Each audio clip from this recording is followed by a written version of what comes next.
Kali ini saya mau bahas mengenai nyeri pada menstruasi. Nah, langsung kita bahas aja yuk.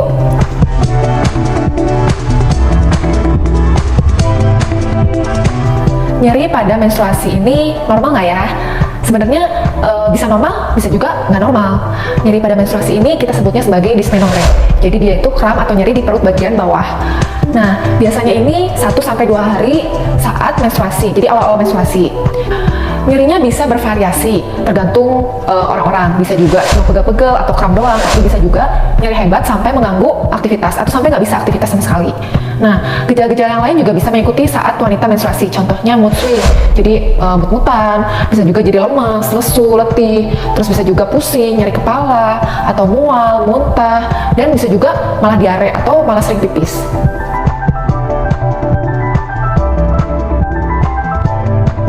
Dysmenorrhea ini disebabkan karena apa?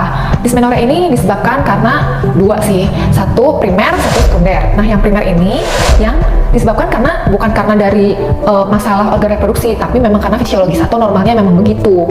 Nah, kita bahas dulu ya tentang menstruasi. Menstruasi itu kan keluarnya darah dari vagina karena luruhnya dinding dalam rahim atau yang kita sebut sebagai endometrium. Luruhnya ini kenapa? Karena sel telur tidak dibuahi oleh sel sperma. Jadi dia itu akan meningkatkan produksi dari prostaglandin. Prostaglandin ini akan menyebabkan kontraksi dari dinding rahim. Karena kontraksi, jadi dia akan menyebabkan penyempitan di pembuluh darah sekitar rahim. Karena penyempitan, tahu sendiri kalau misalnya kita darah ini akan membawa oksigen sama nutrisi. Kalau misalnya suplainya kurang, pasti akan jadi mati si jaringan yang di sini yang tidak tersuplai oleh darah. Karena dia mati, jadi dia luruh. Nah, kontraksi sama penyempitan pembuluh darah ini yang menyebabkan nyeri. Jadi itu fisiologis ya. Tapi kalau misalnya nyerinya berlebihan sampai malah nggak bisa aktivitas yang kayak tadi, atau dia disertai sama keputihan yang berbau busuk, atau dia juga ada benjolan di sekitar perut bagian bawah, atau dia juga ada demam lebih dari 38 derajat, atau dia juga ada jadi menstruasinya tuh lebih banyak dibanding sebelumnya. Yang sebelumnya normalnya 3-5 pembalut diganti per hari, tapi yang sekarang bisa sampai 7-10. Berarti kan perdarahannya banyak ya. Nah, itu yang kita harus curigain.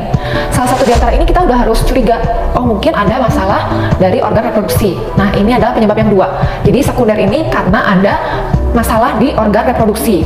Masalahnya ada apa aja? Bisa banyak ya. Contohnya kista di ovarium atau kista di sel telur, tumor, bisa juga endometriosis. Endometriosis itu penebalan dari dinding dalam rahim, bisa juga adenomiosis, bisa juga radang panggul, bisa juga penyakit-penyakit yang lainnya. Nah, kita tahu dari mana penyakit ini? Tahunya dari ya kita periksa ke dokter. Jadi kalau kita udah mencurigai salah satu gejala yang ke arah dysmenorrhea sekunder, kita harus ke dokter, kita diperiksa di USG dan di screening lebih lanjut, pemeriksaannya lebih lanjut.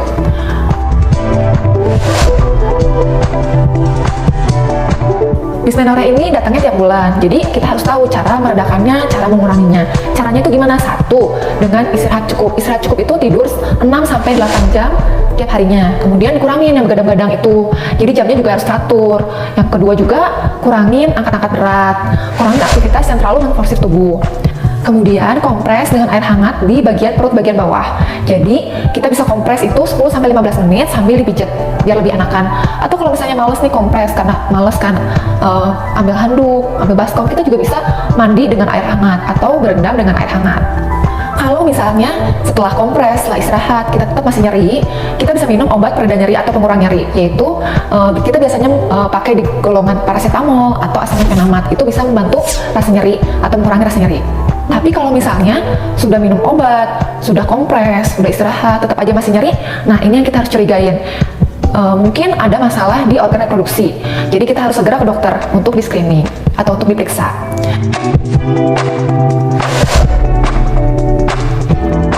Dysmenorrhea ini bisa dicegah, yaitu bisa dikurangi rasa sakitnya sewaktu kita mengalami dysmenorrhea. Nah, dengan cara apa? Satu, harus olahraga. Olahraganya harus teratur, rutin, 3-5 kali per minggunya, tapi bertahap aja. Kalau kalian suka renang, boleh renang. Kalau kalian suka badminton, boleh badminton. Jadi olahraganya bebas, apa aja, yang penting olahraga. Terus, hindari juga rokok, alkohol, dan jangan lupa ini yang paling penting sih, hindari stres. Jika bermanfaat silahkan like dan share. Buat para wanita yang sudah haid, sebaiknya konsumsi rutin IMHE di Virginia Nutrisi untuk daerah kewanitaan.